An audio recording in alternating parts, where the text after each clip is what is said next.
Namaskar students, today we are going to discuss about a very interesting topic in higher secondary mathematics. Now this topic is widely common in all the boards throughout our country, be it ISC board or CBSE board or any state higher secondary board.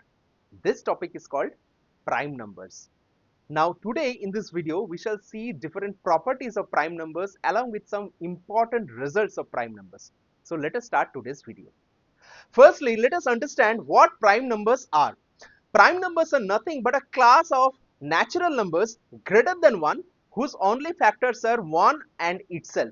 For example, 3, 5, 2, 7, 11, 13, 29, 31, etc. Now, if you look at all these numbers, you will find the only factors are 1 and that number itself. For example, 2, what are the numbers that divide 2? 1 and 2 itself.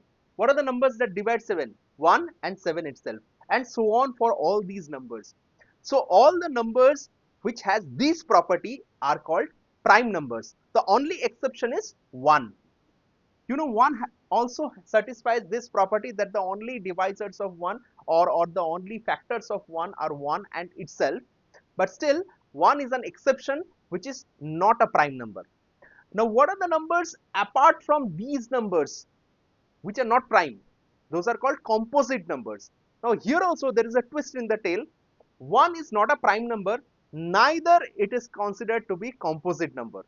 So 1 is the only number, natural number, which is neither prime nor composite. Okay.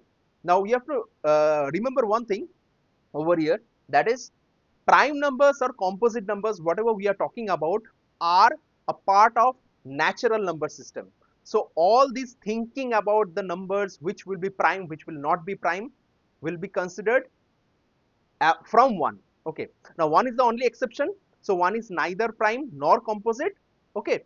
Now apart from 1, whatever numbers you have after 1, 2, 3, 4, 5, 6, 7 and so on, these numbers can be divided into two classes, one prime numbers, the other composite numbers. I hope you have understood what are prime numbers and what are composite numbers. So here is the collection of prime numbers in ascending order: 2, 3, 5, 7, 11, 13, 17, 19 and so on.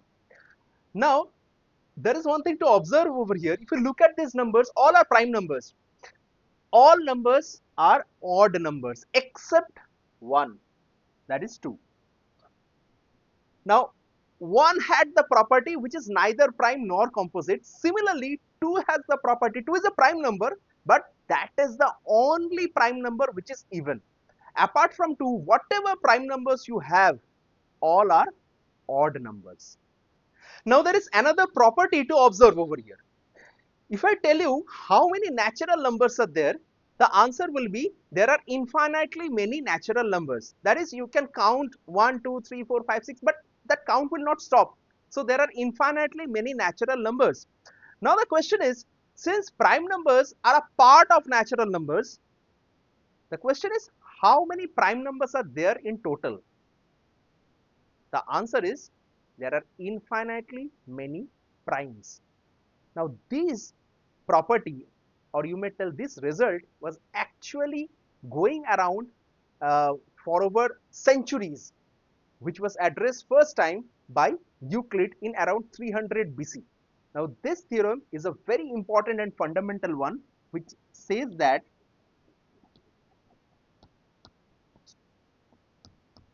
there are infinitely many primes. That is, you cannot contain all primes and tell these are the only primes that we have. There are infinitely many primes. That is, you cannot find out the largest prime number. Okay. Now not only this, Euclid also gave a very important theorem to mathematics, which is termed as the fundamental theorem of arithmetic. Now before going on to the formal statement of this fundamental theorem of arithmetic, let us see with some examples what actually is this fundamental theorem of arithmetic. For example, if you take any number which is greater than 1, that number can be either a prime number or a composite number. See, for any number which is greater than 1, 5, it is a prime number. 10, it is a composite number. Now see, if it is a composite number, then this can be broken up into primes. Now 10 has factors 2 and 5. So this composite number can be broken up into 2 primes because 10 has 2 factors, 2 into 5. So you can write 10 as 2 into 5. Now take any other number. For example, 6. 6 is not a prime number, it is a composite number, but see, this also can be written as a product of prime numbers, 2 into 3. Let us consider another number. Suppose 14. It is a composite number, 2 into 7, 2 prime numbers. Let us move on to another one. Suppose 36. 36 is a composite number. See, this composite number can be broken up into 2 into 2 square into 3 square. So 2 into 2 into 3 into 3. You take any number, natural number, except one. That number will be either a prime number, if not a prime, that is a composite number. Still, that composite number can be represented as a product of primes. This is called the fundamental theorem of arithmetic. Now see, this representation of composite numbers as a product of primes is unique. Why am I telling it is unique? See, either the number is a prime number, or if it is a composite number, it can be written as a product of primes.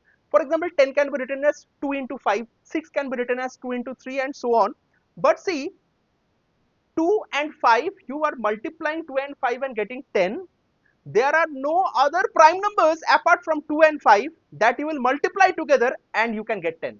There are no other prime numbers apart from 2 and 3 that you will multiply and get 6. That's why this representation of composite numbers as a product of primes is unique. Now let us move on to the formal statement of fundamental theorem of arithmetic. Now the fundamental theorem of arithmetic tells exactly that thing that we had discussed just now. What does it tell? It tells that every natural number except one is either a prime number, or if it is a composite number, then it can be broken up or expressed as a product of primes. Now obviously this expression will be unique, not in terms of ordering of the factors, but in terms of selection of the factors. This is that thing that we had discussed just now. Now apart from the previous two theorems, there is another result involving prime numbers which is of fundamental importance. Let us see some examples and then we shall move on to the formal statement of that theorem. For example, let us consider the product 4 into 6. Now see, both 2 and 3, the prime numbers, it will divide. Now this is the symbol of division.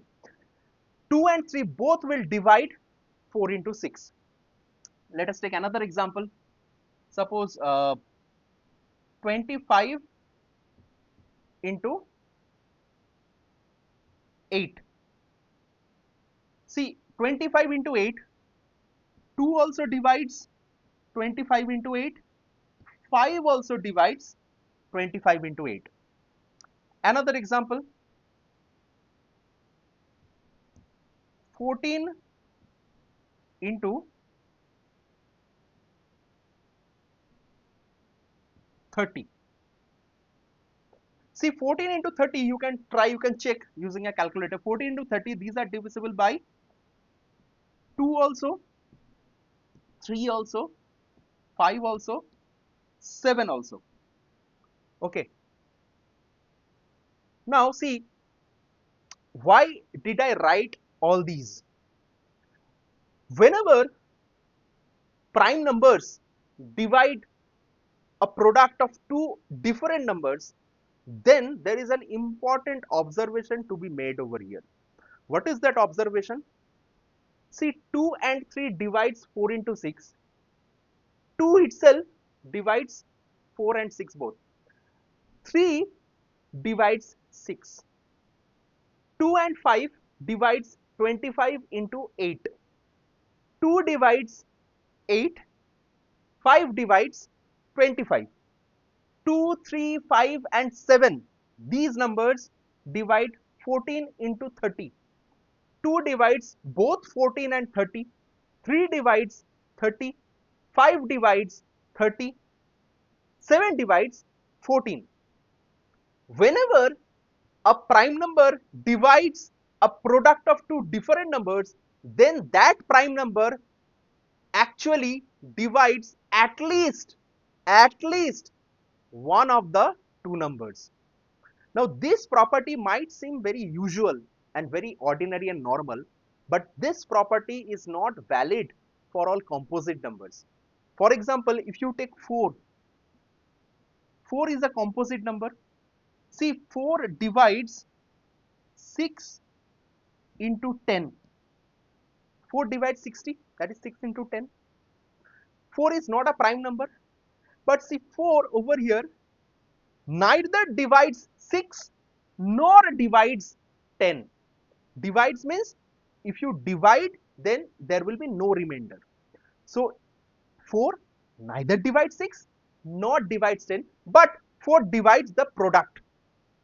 This you will not find in prime numbers. If the prime number divides a product, then that prime number divides at least one of the two numbers.